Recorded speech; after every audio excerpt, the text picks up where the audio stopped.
MFOX, SOX van a ser los que se van a activar, como por ejemplo activarán los factores de crecimiento transformante beta, los factores o la proteína morfogenética ósea y los factores de crecimiento plástico que posteriormente van a ayudar a que las células se activen y entonces comiencen a formar y desarrollar nuestros tejidos. Esto ya lo veremos cuando estemos en esa parte, pero bueno, es como una introducción a todo lo que vamos a revisar. La parte de la migración, bueno, iba con la proliferación, luego vamos con la diferenciación. La diferenciación ya dijimos que una célula indiferenciada se especializaba y todo dependía de una célula madre, una célula que tiene la capacidad de sintetizar o de dividirse y esa división formará otras más células mucho más específicas. Aquí tenemos diferentes tipos de células. Las células totipotentes, que son capaces de diferenciarse en cualquier tipo de células, incluso en un organismo completo, que son, por ejemplo, las células como el cigoto, que forma cuando hay la unión de este esperma con el óvulo, pero también tenemos células madre pluripotentes, que aunque no tienen la capacidad de formar un individuo completo, sí tienen la capacidad de diferenciarse en cualquier tipo de células. Pueden ser células de la piel, células de los dientes, células del hígado, cualquier tipo de células. Las otras son las células multipotentes, que bueno, estas tienen la capacidad de diferenciarse en cualquier tipo de célula, pero tienen que pertenecer a un grupo particular de células, en una familia de células. Y las últimas son las células monopotentes, que nada más se pueden diferenciar hacia un tipo adulto de esa misma célula, como puede ser el caso de los osteoblastos, que van a diferenciarse, por ejemplo, a los osteocitos, que ya no cambian, o ya no se diferencia, sino más bien solamente se va o se diferencia hacia un tipo mayor de célula adulta. Esto será pues ya con respecto a la diferenciación. Luego vamos con la migración, este otro mecanismo que dirige el desarrollo y que es muy importante más en el desarrollo embrionario, porque gracias a esto pues vamos a activar cualquiera de las otras dos, la diferenciación y la proliferación. La migración va a ser este movimiento, ese desplazamiento de las células, que puede ser una célula aislada o un grupo de células que van a moverse por sus medios. La mayoría de las veces se pueden mover, por ejemplo, en la parte de las células de la cresta neural por el ácido hialurónico, que van a llegar a ocupar nuevos sitios, van a generar un nicho de células y van a tener información posicional específica para de ahí empezar a diferenciarse o a proliferar dependiendo de las características de cada estructura. La última parte del mecanismo que dirige el desarrollo es la apoptosis. La apoptosis es justamente este conjunto de reacciones bioquímicas que van a ocurrir en las células y que van encaminadas a una muerte celular programada, que es justamente esa apoptosis. Digamos que las células van a tener este proceso de muerte celular, que va a ser un mecanismo fundamental para la regulación del desarrollo de las células embrionarias, porque algunas células que son responsables de formar algunos tejidos tienen que involucionar, ya tienen que desaparecer porque ya terminaron su función biológica. Entonces ya no tienen cabida en el desarrollo de los tejidos y entonces tienen que desaparecer. Y la única manera pues es gracias a esa apoptosis. Y esa apoptosis puede formarse o puede estar gracias a la inducción, que es la influencia de un grupo de células o tejidos sobre otros, y mediante esta inducción se va a producir esa apoptosis, o también puede ser por una regresión involución, que es después de después de ya la formación, por ejemplo, de las estructuras, la célula va a entrar en un proceso donde se va a hacer pequeñita, se va a encoger y va a empezar a romper la parte del núcleo, se va a se va a fragmentar ese núcleo, algunos restos de la célula van a comenzar a romper, por ejemplo, partes importantes de la célula, el citoplasma, y entonces van a romperse y las células, por ejemplo, los macrófagos van a hacer la fagocitosis y entonces van a deshacerse, digamos así, de esas células. Y entonces algunas células pueden quedar ahí dispersas en los tejidos y pueden formar también algunas elementos, como es el caso, por ejemplo, de cuando se forma el esmalte, que son las células ameloblásticas, que son las que sintetizan el esmalte, al terminar de sintetizar el esmalte, entran en un periodo de involución, se hacen pequeñitas, se encogen, se rompe el núcleo, se rompe el citoplasma y entonces comienzan a desaparecer, ¿de acuerdo?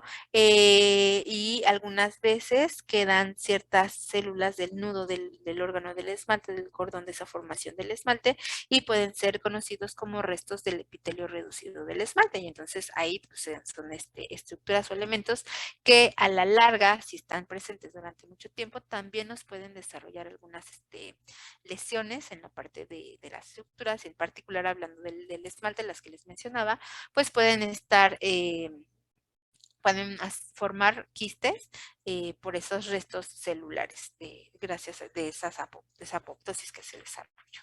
¿De acuerdo? Entonces, pues estos factores, estos mecanismos van a verse implicados en el desarrollo de las estructuras, en particular, pues de la parte de la cara. Les decía que ahorita les voy a platicar la formación de nuestra cara, porque la cara, pues está en nuestra cara, está nuestra boca. Y entonces yo me voy a centrar en la parte de la porción inferior de la cara, en la formación o cómo se forma el maxilar, la mandíbula y los elementos de la cara. Para la formación de la cabeza, se divide la formación de la cabeza en dos porciones, la porción neurocraniana y la porción visceral. La porción neurocraniana va a desarrollarnos la base, los elementos de sostén, las estructuras óseas de sostén, el sistema nervioso cefálico, la porción nerviosa de los órganos olfatorios, también los ojos y los oídos, que estoy segura que esto ya ustedes ya lo revisaron y lo vieron en otorrino. Y la porción visceral, que van a ser estructuras que se forman a partir de los arcos branquiales, que desarrollarán tejidos duros y tejidos blandos, y la porción inicial de los aparatos respiratorio y digestivo, y hablando del respiratorio, la nariz y las fosas nasales, y la digestivo, la cavidad bucal, y les decía sus anexos. Entonces nosotros nos vamos a centrar justamente en esta porción visceral, la porción visceral que nos va a desarrollar la cavidad bucal, la cara y pues la nariz y las fosas nasales.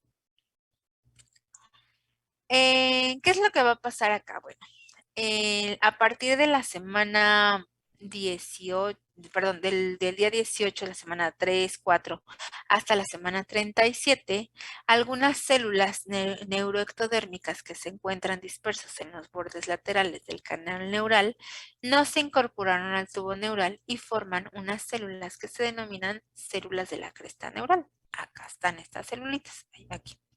Estas células de la cresta neural van a migrar. ¿A dónde van a migrar? Pues hacia la parte o en dirección dorso-ventral, hacia la parte más anterior y cercano o en los bordes laterales de la faringe primitiva. Entonces, me voy a ir hacia acá un poquito. Acá, las células migran, proliferan y constituyen poblaciones celulares. Estas poblaciones celulares se llaman o se conoce como ectomesénquima o también neuroectodérmicas, células neuroectodérmicas. Estas células comienzan a situarse hacia la parte más ventral y forman los denominados arcos faringios. Son condensaciones de ectomesénquima que se condensan a los bordes o a los lados de la faringe primitiva.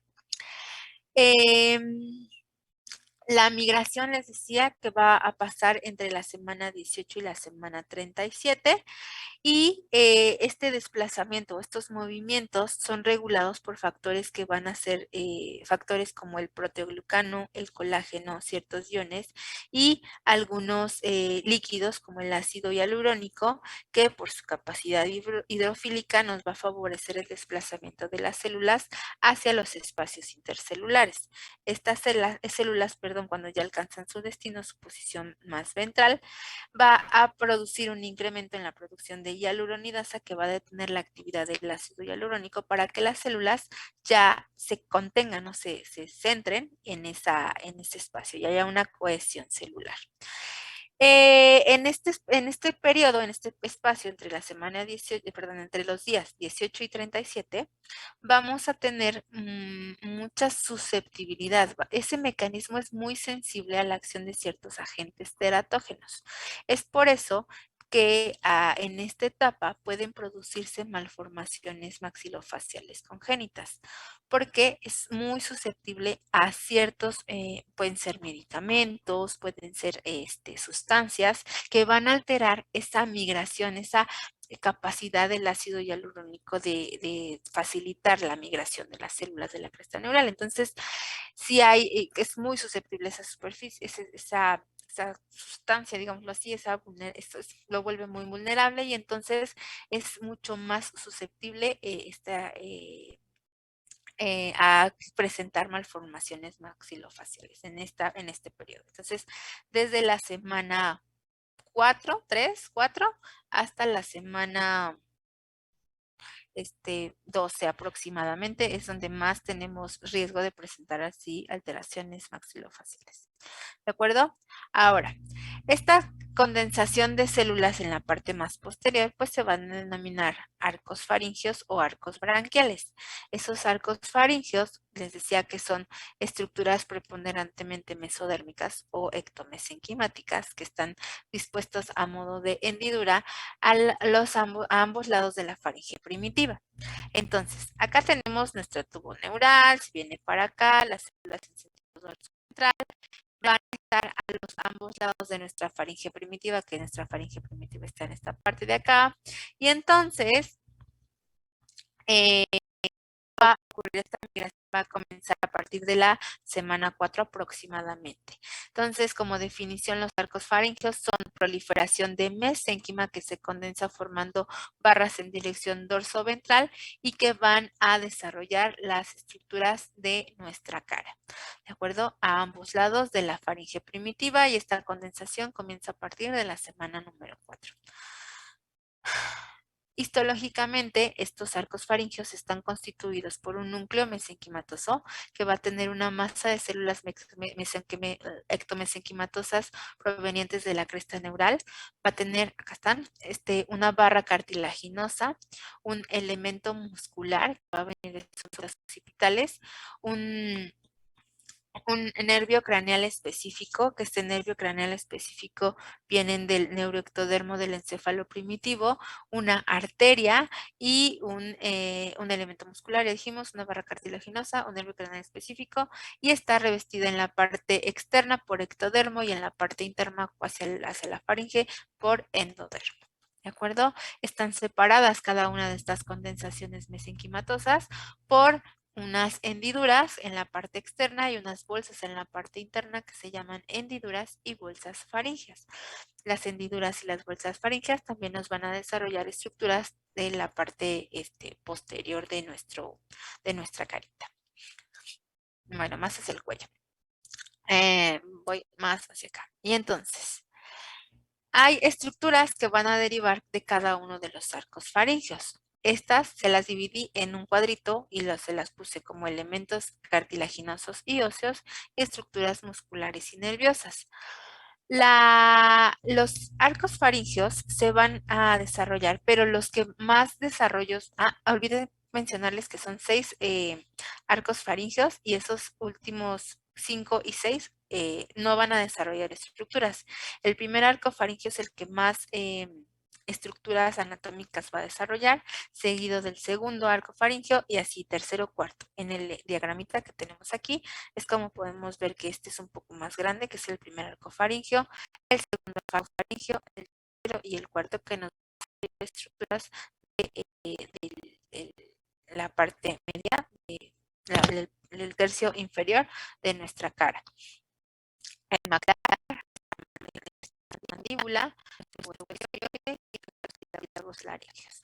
Entonces, el primer arco faríngeo se va a dividir en dos porciones, en la porción maxilar y en la porción mandibular. La porción maxilar va a desarrollar justamente, pues se va a determinar como proceso maxilar, y la porción inferior se va a determinar proceso mandibular, y nos va a desarrollar el proceso maxilar, el maxilar. El proceso mandibular, pues la mandíbula, pero el proceso maxilar también nos va a desarrollar una parte del vómer, nos va a desarrollar también una parte del oído, del oído medio, que es el yunque, el pterigoides y el cigomático. En la parte del proceso mandibular, que está acá en verdecito, va a desarrollarnos el martillo. En particular, no es el proceso mandibular como tal, sino es una parte que está dentro de la mandíbula, que es el cartílago de Meckel. El cartílago de Meckel nos va a desarrollar la porción distal, esa parte del martillo. El proceso mandibular sí nos va a desarrollar la mandíbula, pero ese cartílago de Meckel se va a dividir en tres porciones. En una porción anterior o ventral, una porción intermedia y una porción distal. ¿De acuerdo? Que acá se las puse. El proceso maxilar superior, aquí te me falta agregar el yunque como tal, aunque aquí el yunque, el pterigoides, pómer, el cigomático y el maxilar. En la mandíbula, pues desarrollar la mandíbula, el cartílago de Meckel, su porción dorsal, martillo y yunque, la porción intermedia, el ligamento mandibular, y la porción ventral va a ser la guía de osificación de la mandíbula, que acá se los pongo, acá se los pongo en el esquemita de acá.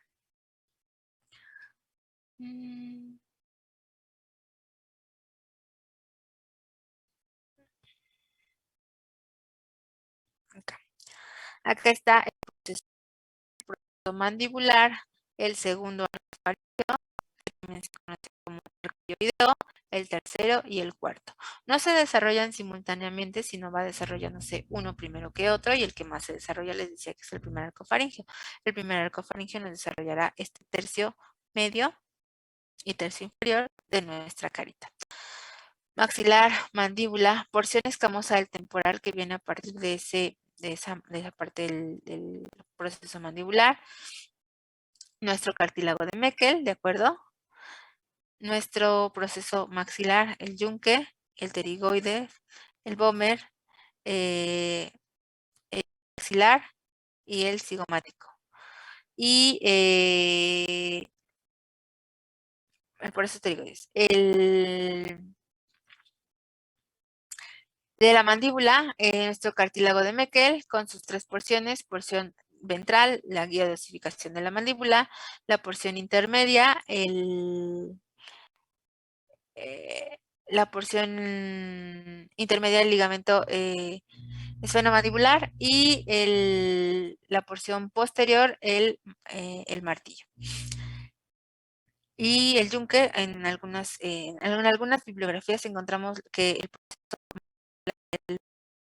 desarrolla el yunque, el cartílago de Meckel, la porción posterior, la porción distal, se nos desarrollará el martillo y el yunque. ¿De acuerdo? ¿Qué más? Me faltaba el ligamento anterior del martillo también, que viene del cartílago de Meckel. Esos son los elementos cartilaginosos desarrollados a partir del primer arco faríngeo. El segundo arco, vamos a hablar de los elementos tanto nerviosos como los elementos musculares. Para esto debemos recordar cuáles son los pares craneales. ¿Me pueden recordar cuáles son los pares craneales?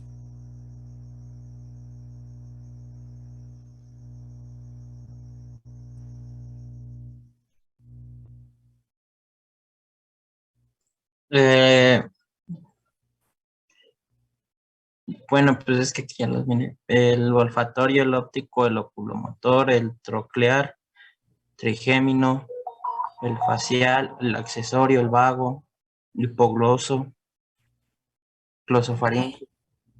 bueno, muy bien. Nuestros Les decía que nuestros arcos faringeos venían acompañados de un elemento nervioso. Estos vienen del neuroectodermo del encéfalo primitivo y estos pues vienen acompañados de ese par craneal. Primer arco faríngeo va a ir acompañado del nervio trigémino. Voy a ir para acá. Eh, ese nervio trigémino, ¿cuántas ramas o cuáles son las ramas terminales del nervio trigémino? Eh, Maxilar, mandibular y ahí La oftálmica. Tálmico. perdón, sí.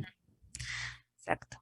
Bueno, la rama oftálmica no va a ser parte o no va a acompañar al primer arco faríngeo, pero la rama maxilar y la rama mandibular sí, y obviamente cada una de estas dos ramas se va a ir hacia el proceso que está desarrollando el primer arco faríngeo. Entonces, la rama maxilar se va a ir hacia el proceso maxilar y la rama mandibular hacia el proceso mandibular.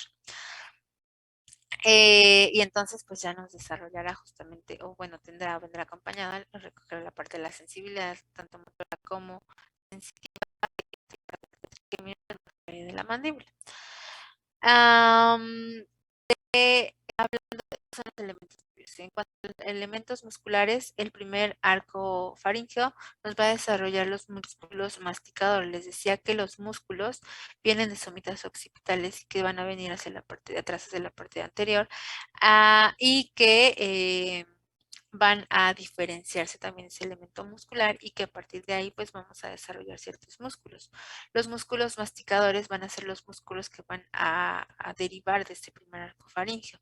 También el músculo meloideo, el vientre anterior del músculo digástrico y el tensor del paladar. ¿Cuáles son los músculos de la masticación?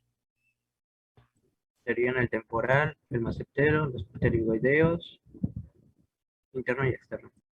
Muy bien. Exacto. Entonces, esos son los músculos que vienen acompañando a nuestro primer arco faríngeo. Luego, acá están entonces los elementos cartilaginosos, las estructuras óseas, acá me falta la parte maxilar, en verde tenemos los elementos musculares y acá el elemento en verdecito también, el par craneal que le corresponde al primer faríngeo. ¿De acuerdo? Ahora, el segundo arco faríngeo. Del segundo arco faríngeo tenemos el otro hueso que nos faltaba del oído medio, que es el estribo. Me voy por acá. Acá está. Vamos a tener el estribo, el de este segundo arco, que también les decía que ese segundo arco se conoce como el arco yoideo, y aunque dice su nombre es arco yoideo, no va a formar todo el cuerpo del yoides, solamente va a formar la parte superior del cuerpo del yoides. Los cuernos menores del yoides van a desarrollarse a partir de ese cartílago de Reiche que viene de ese segundo arco faríngeo. Entonces, nos va a desarrollar nuestro estribo, nuestro proceso estiloides, nuestro sono y la parte superior del cuerpo del yoides. Esos serán los elementos óseos que se desarrollan a partir del segundo arco faríngeo. En cuanto a los elementos musculares, pues vamos a tener que este nervio facial es el que lo va a acompañar al segundo arco faríngeo. ¿Cuáles son las ramas terminales del nervio facial?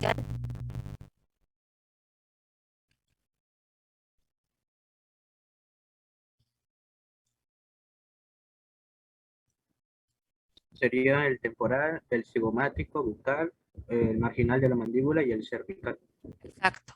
Entonces, esos van a ir acompañando a nuestros músculos que van a desarrollarse a partir de este segundo arco faríngeo. Los músculos que se desarrollan a partir del segundo arco faríngeo van a ser los músculos de la mímica. Díganme algunos músculos de la mímica. O de la expresión facial, como te digan. El rizorio. El risorio. Aunque sean que no sean con respecto, o sea, que sean de la cara, pues todos los de la cara. Bucinador, Ajá, bucinador. el El auricular. orbital, el nasal, Ay, perdón, tú. El nasal, sí, orbicular de los ojos, orbicular de los labios. Bueno, todos esos músculos de la expresión facial o de la mímica van a estar, van a ser justamente derivados a partir de este segundo arco faríngeo, ¿de acuerdo? Y pues ya dijimos que la inervación va a ser dada a partir del séptimo par craneal con sus 5 ramas: temporal, cervical, cervical, bucal, cigomática y marginal, ¿de acuerdo? Entonces, bueno, esas son las estructuras que derivan, musculares nerviosas que derivan del segundo arco faríngeo. Luego tenemos el tercer arco faríngeo. El tercer arco faríngeo ya no desarrollará estructuras cartilaginosas, pero sí desarrolla estructuras óseas, en particular la parte inferior del cuerpo del dioides, como está aquí en el diagramita. Ahí. La parte inferior, los cuernos mayores del cuerpo, del dioides. ¿De acuerdo? Como les platicaba al inicio, pues bueno, el tercer arco faríngeo ya no se desarrolla tanto como el primero y el segundo, en particular con el primero, pero sí nos ayuda a desarrollar las estructuras. Entonces, entre el segundo y el tercero son estructuras que van a venir de arcos faríngeos. Hablando de la parte muscular y nerviosa, la parte muscular está dada por el laringio superior y por los músculos, el estilo faríngeo, por ejemplo, y está acompañado del nervio glosofaríngeo, el noveno par craneal. Ese noveno par craneal nos va a ayudar a que ¿cómo se llama esto? Nuestra faringe, bueno, nos va a ayudar a la inervación de la parte posterior de la lengua, a la parte de la faringe, también a determinar o activa el reflejo, por ejemplo, nauseoso, también activa la parte de la función para la deglución. Entonces, esta parte posterior de la lengua, la parte más posterior de la boca, va a estar justamente desarrollada o inervada a partir de este glosofaríngeo. Acá está nuestro músculo estilofaríngeo y nuestros cuernos mayores del dioides de la parte ósea y nuestro glosofaríngeo con sus parte hacia la laringe. Y luego hablamos del par craneal, el cuarto arco faríngeo. El cuarto arco faríngeo nos va a desarrollar también elementos, no nos va a desarrollar, perdón, elementos óseos, pero sí nos va a desarrollar elementos cartilaginosos, que son los cartílagos laringeos. ¿Cuáles son los cartílagos laringeos?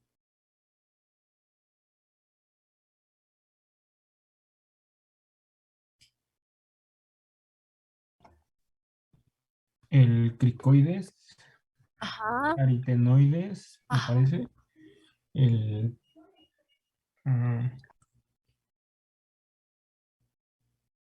Cunicular y cuneiforme, ¿no? Tiroides, cricoides, aritenoides, cunicular y cuneiforme son los cartílagos que van a desarrollarse a partir de este cuarto arco faríngeo. Acá están, acá, ¿no? Estos de aquí en moradito. En cuanto a los elementos musculares, pues van a ser acompañados del décimo par craneal. Bueno, los elementos musculares van a ser los músculos faringeos y laringeos, y estos van acompañados del décimo par craneal, que es el vago, su rama laringea. Entonces, estas estructuras son las que pues derivan justamente de cada uno de los arcos faríngeos. Les decía que el cuarto y el quinto ya no se desarrollan, pero algunas células pues van a dispersarse hacia la parte posterior del cuarto y van a formar pues esta parte inferior hacia el cuello de nuestra estructura de nuestro embrión, que posteriormente será nuestro feto. ¿De acuerdo? Hasta aquí, ¿alguna pregunta con los elementos y los arcos faríngeos?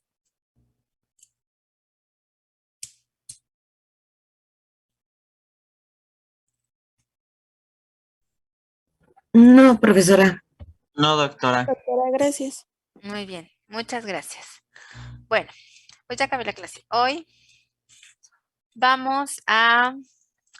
Ay, la verdad es que les toca a ustedes muy triste porque yo ya estoy cansada de tanto hablar y hablar y hablar. Pero trato de darles los temas. Creo que a ustedes los platico como más rápido. Si algo me salto, se los platico la siguiente clase. No crean que no se los voy a platicar. Y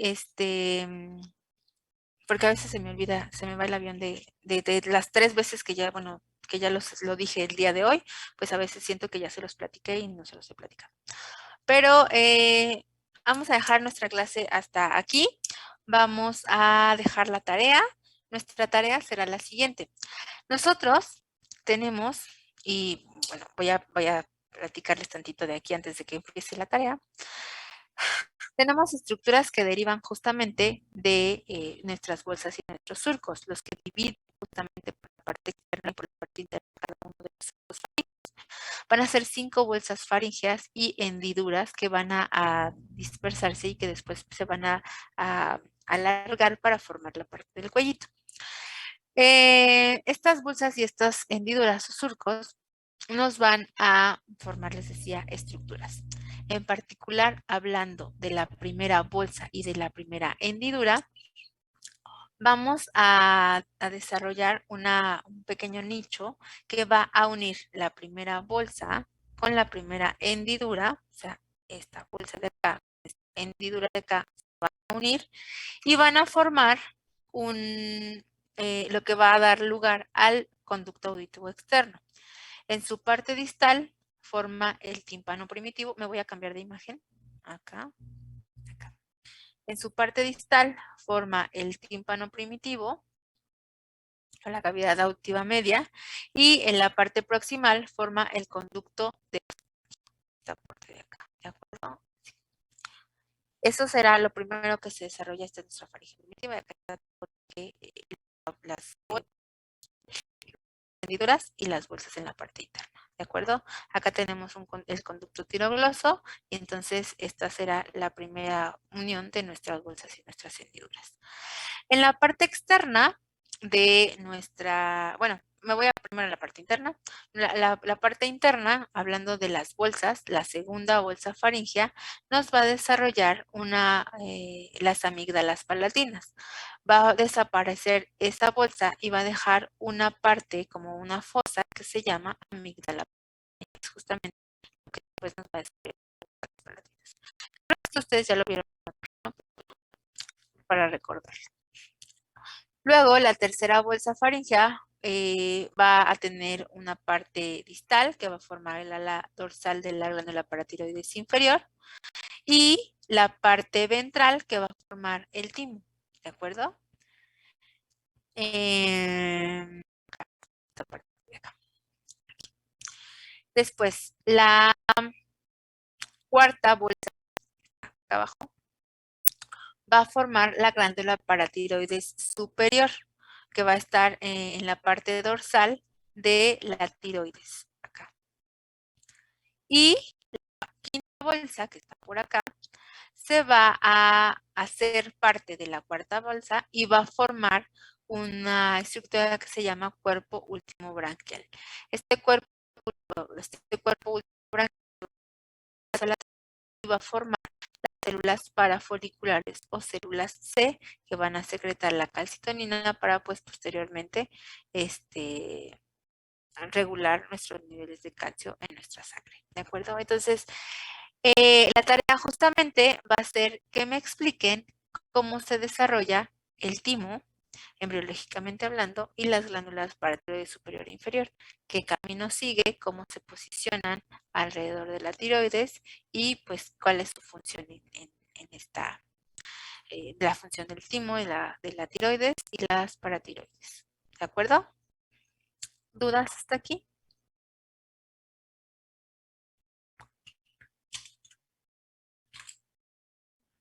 Dijo que era timo y glándulas paratiroides, ¿verdad? Nada más. Tiroides, timo y paratiroides.